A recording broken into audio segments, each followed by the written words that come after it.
Bonjour, et bienvenue dans cette nouvelle vidéo. La question de cette vidéo est la suivante. Qui est la personne la plus étrange dans l'histoire de l'humanité? Passons dès à présent aux réponses.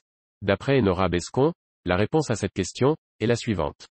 Impossible de vraiment répondre à ça, mais j'avoue que j'ai été assez fasciné par Margaret Olovat âgée de 23 ans. Au milieu des années 1960, Margaret Olovat était tellement intéressée par les dauphins et le potentiel de communication humaine avec ces mammifères marins qu'elle s'est portée volontaire pour participer à un projet de recherche financé par la NASA et portant sur ce problème aux îles Vierges. Lovat a passé d'innombrables heures avec un dauphin nommé Peter et elle était si passionnée que les scientifiques ont espéré pouvoir apprendre à Peter à comprendre la parole humaine. Les choses sont devenues étranges, cependant, lorsque Lovat s'est volontairement engagé dans des relations sexuelles avec son sujet de test. Lovat et Peter ont passé d'innombrables heures à la recherche linguistique. Mais ils ont également passé du temps dans son enclos quand il a été autorisé à nager et à être lui-même sans avoir à subir de test. Et c'est à ce moment que les choses sont devenues sexuelles. Quand nous n'avions rien à faire, c'était quand nous faisions le plus. Il était très intéressé par mon anatomie, a déclaré Lovat. Si j'étais assise et que mes jambes étaient dans l'eau, il se levait et regardait l'arrière de mon genou pendant un long moment. Il voulait savoir comment cela fonctionnait, et j'étais tellement charmé par ça. Et lorsque les pulsions sexuelles de l'adolescent s'épanouirent, il se tourna vers Lovat pour les satisfaire. Elle a dit qu'il se frottait contre son genou, son pied ou son main. Finalement, Lovat a décidé de satisfaire manuellement les pulsions sexuelles du dauphin. C'était simplement plus facile d'intégrer cela et de laisser les choses se produire.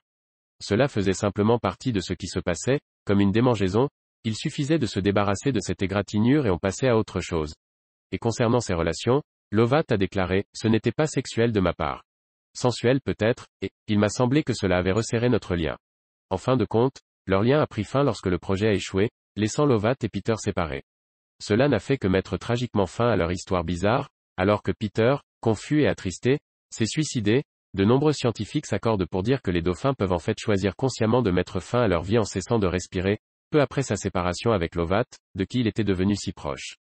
Source, en anglais pour la plupart, Margaret Olovat, Wikipédia The Dolphin Who Loved Me, The NASA-funded project that went wrong. How a science experiment led to sexual encounters between a woman and a dolphin. Réponse de Joël Balestra. Quelle a été l'expérience scientifique la plus bizarre jamais financée?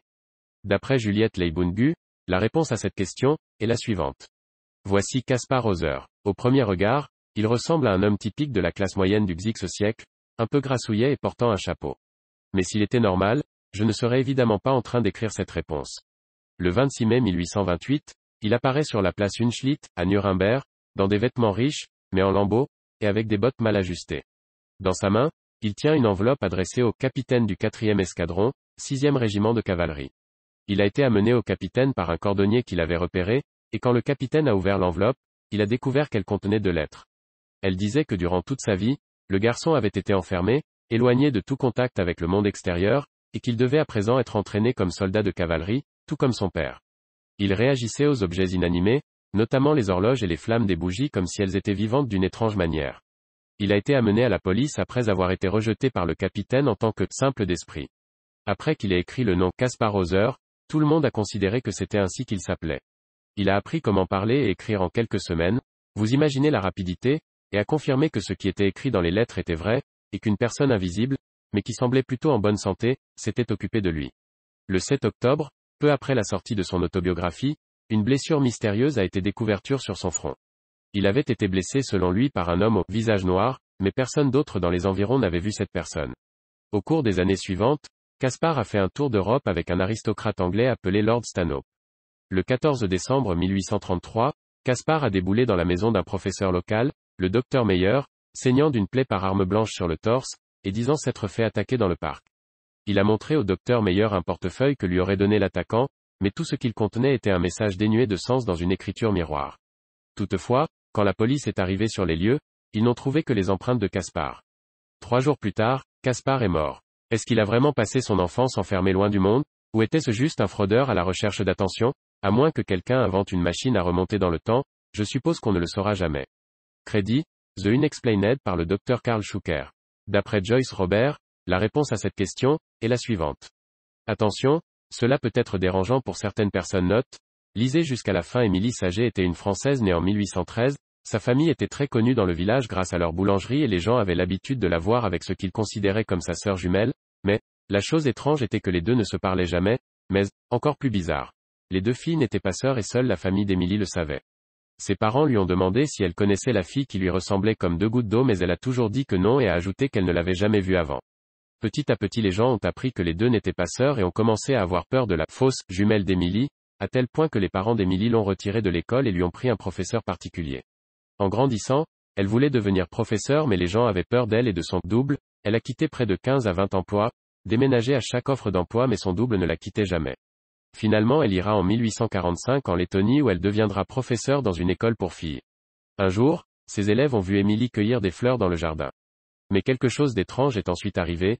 Emily est entrée dans une classe, s'est assise pendant que les enfants la voyaient toujours dans le jardin, la Emily dans la classe semblait inconsciente et ses yeux étaient presque livides. Après ça elle a dû quitter l'école et personne ne l'a plus jamais vue. Un jour, ses élèves ont vu Emily cueillir des fleurs dans le jardin. Mais quelque chose d'étrange est ensuite arrivé. Emily est entrée dans la classe, s'est assise pendant que les enfants la voyaient toujours dans le jardin, la Emily dans la classe semblait inconsciente et ses yeux étaient presque livides. Après ça elle a dû quitter l'école et personne ne l'a plus jamais vue. Qu'en pensez-vous? Robert Dale Owen a écrit un livre à son sujet, Footfalls on the Boundary of Another World. D'après Simon Labruni, la réponse à cette question est la suivante. J'ai envie de dire Isaac Newton. Et pas seulement pour ça. Cet homme a poussé l'intelligence analytique et mathématique à un degré inégalé. Si, gavé de niaiseries états-uniennes du XXe siècle, vous me répondez, Einstein. Je vous dirai à mon tour de vous renseigner d'abord et d'aller vous rhabiller. 1. On peut dire qu'il a fondé l'une des principales branches des mathématiques, l'analyse, et la science physique au sens moderne du mot, débarrassé autant des explications surnaturelles et religieuses que des naïvetés aristotéliciennes. 2. Cet homme était aussi alchimiste et mystique. À l'heure où la chimie naissante, avec Jean-Baptiste Van Helmont et Nicolas Lemery, se dégageait peu à peu de la gangue de mysticisme, d'erreurs, d'approximations, de balivernes et de légendes pieusement répétées de l'alchimie médiévale. Newton faisait des recherches sur la transmutation des métaux en or. C'est peut-être ça qui l'a poussé à accepter la charge de maître de la monnaie. Non seulement le traitement afférent lui permettait de poursuivre ses recherches scientifiques sans souci du lendemain, mais il pensait peut-être battre les faux monnayeurs sur leur terrain. Cet homme qui, par ses lois du mouvement et celles de l'attraction universelle, a entièrement expliqué les orbites des planètes, pensait que Dieu devait les y maintenir. Il était profondément mystique, mais hétérodoxe. Proche de ce qu'on appelle aujourd'hui l'unitarisme, il pensait en particulier que le dogme de la Trinité provenait d'une mauvaise interprétation des Écritures. Mais il gardait ses idées pour lui, par ses fonctions de maître de la monnaie et de président de la Royal Society, l'Académie des sciences britanniques, il était très proche du pouvoir politique, donc religieux dans un pays où le roi est le chef de l'Église. Cet homme était un horrible misanthrope. Il n'avait guère d'amis, 3, à l'exception de ceux comme Edmond Halley, celui de la comète, qui lui était dévoué jusqu'à la servitude. Cet homme ne s'est jamais marié, ni fiancé. On ne lui a jamais connu aucune relation féminine, et il semble qu'il n'allait même pas aux putes. Il est probablement mort vierge. Cet homme, parce qu'il avait fondé ou refondé la physique, mécanique et optique au moins, et l'analyse, se considérait comme leur propriétaire, et avait déclaré impossible que qui que ce fût, en dehors de ses pions ou marionnettes comme Halley, découvrit quoi que ce fût dans ces domaines qui étaient les siens. Et en tant que président de la Royal Society, il avait les moyens d'imposer ses vues, au moins dans les îles britanniques. Face à un Leibniz, qui lui disputait depuis l'Allemagne la découverte astérisque du calcul différentiel, auréolé qu'il était de la gloire de son œuvre philosophique, il ne pouvait pas grand-chose. Mais l'atroce persécution qu'il réserva à Robert Hooke, qui n'avait pas le génie de Newton, mais avait quand même fait quelques découvertes scientifiques des plus utiles et importantes, est tout simplement révoltante. À l'astronome John Flamsteed, il imposa la parution d'une œuvre tronquée, pour ne pas faire d'ombre au maître. Pourquoi? Ces découvertes lui auraient assuré une gloire éternelle quoi qu'il arrivât. Avait-il besoin de rabaisser les autres? Astérisque. J'ai spontanément écrit « découverte » et non « invention » comme beaucoup de mathématiciens, je suis platonicien au quotidien et en pratique, bien que je réserve mon avis sur le fond de la question. 4. Cet homme était profondément conscient de son génie et de sa valeur, comme le montre son comportement. Et il pouvait être étonnamment modeste. Il me semble que je n'ai jamais été qu'un enfant jouant sur une plage, m'amusant à trouver ici ou là un galet plus lisse ou un coquillage plus beau que d'ordinaire, tandis que, totalement inconnu, s'étendait devant moi le grand océan de la vérité. Pour toutes ces raisons, je soutiens sans réserve la candidature d'Isaac Newton à la distinction de personne la plus étrange dans l'histoire de l'humanité. Principale source, Cosmos de Carl Sagan, la grande encyclopédie du dérisoire, de Bruno Leandri. Note de bas de page, 1. Réponse de Simon Labruni à qui était le plus important dans l'histoire de la science. Einstein ou Newton. 2. Réponse de Simon Labruni à qui est le plus grand scientifique au monde. 3. Réponse de Soufiane Lajoudji à a-t-on besoin d'amis dans la vie? 4. Est-ce que les mathématiques sont découvertes ou inventées? On arrive à la fin de cette vidéo, si elle vous a plu je vous invite à mettre un pouce bleu, ainsi que vous abonner.